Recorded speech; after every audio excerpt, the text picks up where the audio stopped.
Hindi talkies में आपका स्वागत है। आज आप सुनेंगे सुभद्रा कुमारी चौहान जी की लिखी कहानी रूपा।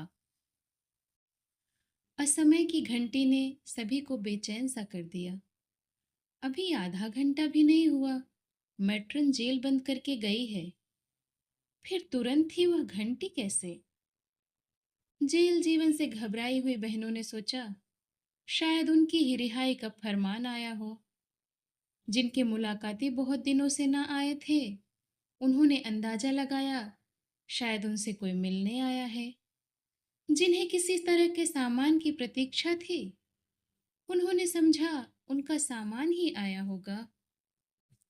मेरी 3 साल की बेटी ममता दौड़ती हुई आई और मेरे गले में लिपट कर बोली, अम्मा उठो, चलो देखो घंटी बजी है। अब तो फाटक खुलेगा, आज तो हम लोग भी छूटने वाले हैं। मैं अच्छी तरह जानती थी कि उसकी आशा कितनी निराधार है। फिर भी मैं उसका मन रखने के लिए उसके साथ फाटक की ओर चल पड़ी। जमादारिन जल्दी जल्दी अपना पल्ला संभालती हुई आई। ताला खोलकर उसने फाटक खोल दिया। असिस्टेंट जेलर के साथ एक 24-25 साल की स्त्री अंदर आई और एक तरफ चुपचाप खड़ी हो गई। उसके साफ कपड़े और गंभीर मुद्रा से बहुत सी बहनों ने अंदाजा लगाया कि यह भी शायद राजबंदिनी है। जेलर ने जमादारिन को बुलाया और उसे धीरे धीरे समझाकर वहां से चला गया। जमादारिन ताला बंद करके अंदर आई। अपने हाथ की छड़ी से उस नई आई हुई स्त्री को मारती हुई बोली, चल हरामजादी, बच्चे को मारना ही था तो उसे पैदा क्यों किया था? मार से वह स्त्री तिलमिला से उठी, फिर भी जमादारिन के आगे आगे जल्दी जल्दी चल पड़ी, शायद इस डर से कि कहीं दूसरा प्रहार भी न हो जाए। परंतु जमादारिन को इतने से ही संतोष कैसे हो जाता। उसने और भी जोर से मारते हुए और अश्लील गालियां देते हुए कहा, आंख दिखाती है रंडी, देख तो नंबरदारिन, उधेड़ ले इसकी चमड़ी और बंद कर दे इसे गुनाह खाने में। अब मुझसे न सहा गया। मैंने कहा, जमादारिन, मैट्रन ऐसा करे तो करे, पर तुम बाल बच्चे वाली स्त्री ठहरी, तुम किसी पर बिना जाने क्यों हाथ उठाती हो? जमादारिन का स्वर उसी समय बदल गया। उसने मुझे देखा ही न था, नहीं तो शायद इस बेरहमी से न मारती। जमादारिन बोली, आप नहीं जानती बहन जी, यह खूनी औरत है, अपने बच्चे को मार डाला है इसने।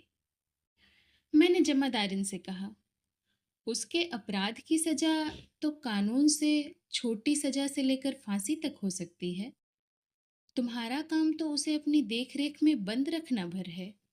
तुम वही करो, सजा का काम देने वालों पर छोड़ दो। वह औरत गुनाह खाने में बंद कर दी गई। सब लोग अपने अपने काम में लग गए, मगर मुझे उस औरत की याद न भूली। मैं उस गुनाह खाने की तरफ गई। लकड़ी का दरवाजा खुला हुआ था, वह छड़ के दरवाजे में बंद थी। मैं अंदर आंगन में गई तो देखा वह औरत अभी उसी प्रकार बैठी थी। रोटी और दाल उसने छुई भी न थी। मैंने उससे पूछा, तुमने खाना क्यों नहीं खाया? खाना खा लो। उसने मेरी तरफ देखा, फिर उसकी आंखों में आंसू भर आए। मेरा भी जी भर आया। मैंने कहा, तुम रो मत, वरना मैं भी तुम्हारे साथ रोऊंगी। खाना खा लो, फिर मुझसे बतलाओ कि तुम क्यों पकड़ कर लाई गई हो। सचमुच तुमने? अरे नहीं नहीं, पर विश्वास नहीं होता कि कोई माँ अपने बच्चे को मार सकती है। अब वह फूट पड़ी, रोते रोते बोली, कोई मारे चाहे ना मारे बहन जी, पर मैंने तो अपनी बच्ची को मार डाला है, ये बात सच है। मैंने आश्चर्य से पूछा, लेकिन क्यों और कैसे? कैसे मारा, क्या बताऊं। यह कहकर वह फूट फूट कर रोने लगी। मैं उसके पास बड़ी देर तक खड़ी रही। बहुत बार उससे खाने को कहा, पर उसने ना तो खाया और न यही बतलाया कि उसने अपने बच्चे को क्यों और कैसे मारा। मैंने सोचा इसके पास से चली जाऊं तो शायद यह खाना खा ले और कुछ आराम भी कर ले। मैं आकर लेट गई और वहां कुछ देर तक पड़ी रही। एकाएक फाटक की घंटी बजी और फाटक खुला।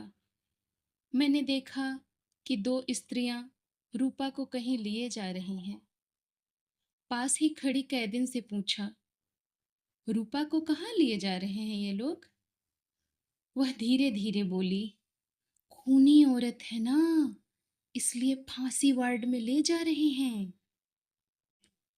रूपा चली गई, पर मुझे उसका रोना, उसकी विषाद भरी आंखें, उसका चेहरा भूलता न था। मन कहता था कि वह हत्यारिन नहीं है, पर मेरी आंखों के सामने वह फांसी वार्ड में गई, हत्या के जुर्म में पकड़ कर आई। फिर अविश्वास के लिए कहाँ जगह थी। धीरे धीरे मैं रूपा को भूल चली थी। एक दिन अखबार के एक पन्ने ने उस याद को ताजा कर दिया।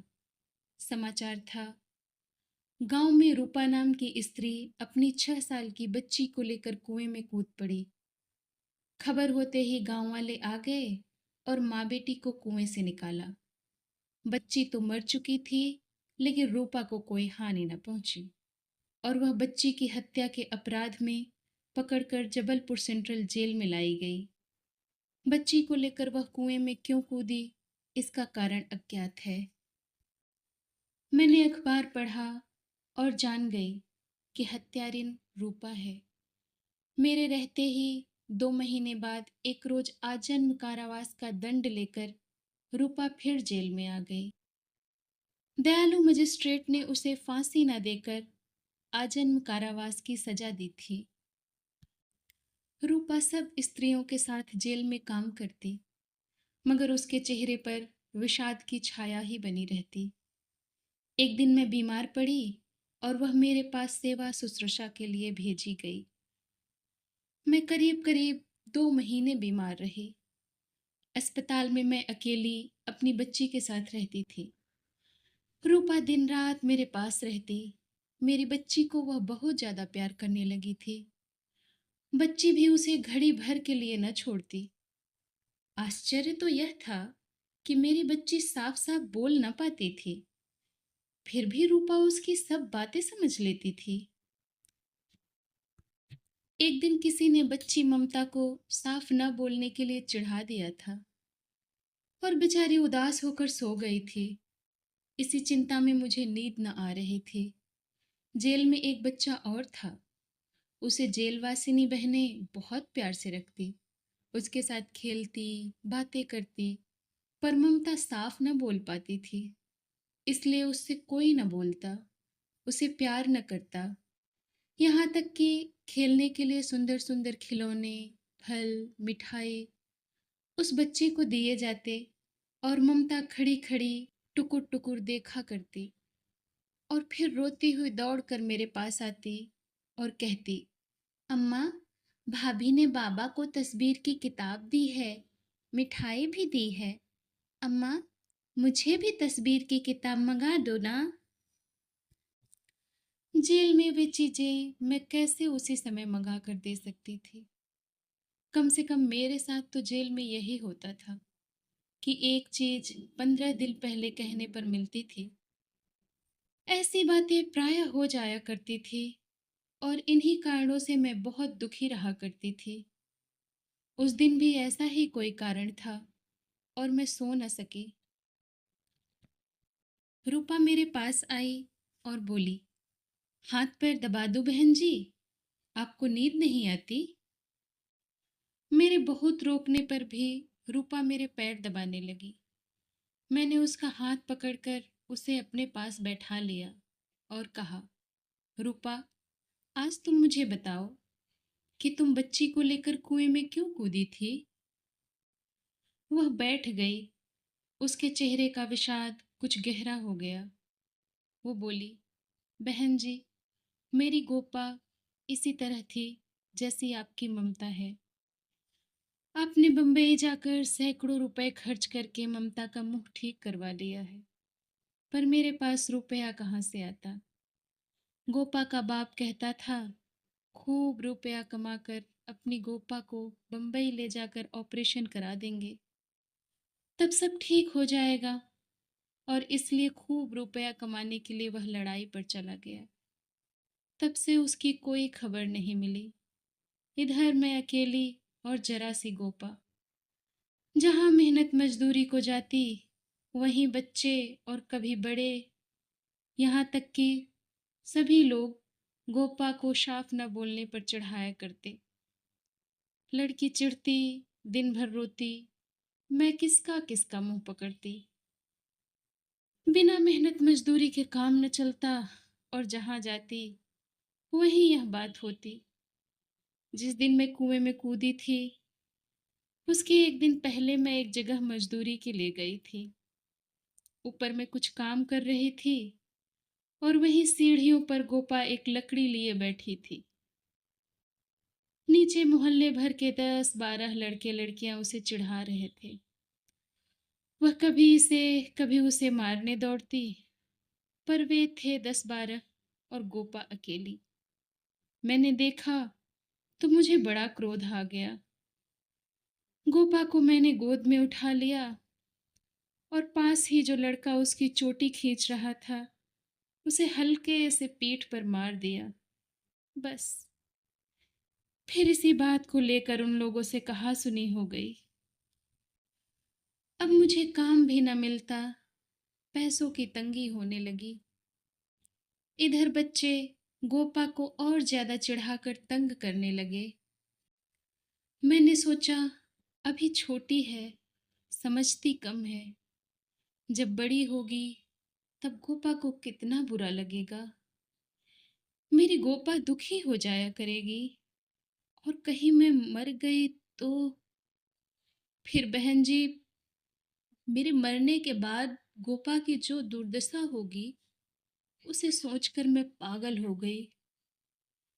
और उस दुर्दशा तक गोपा न पहुंच सके, इसलिए आगे वह कुछ न कह सकी। पास ही पड़ी हुई ममता को मैंने और पास खींचकर छाती से लगा लिया। मेरी छाया मुझसे बात कर रही थी। ये थी आज की कहानी, रूपा। वीडियो को लाइक और चैनल को सब्सक्राइब कीजिए। कहानी सुनने के लिए आपका धन्यवाद।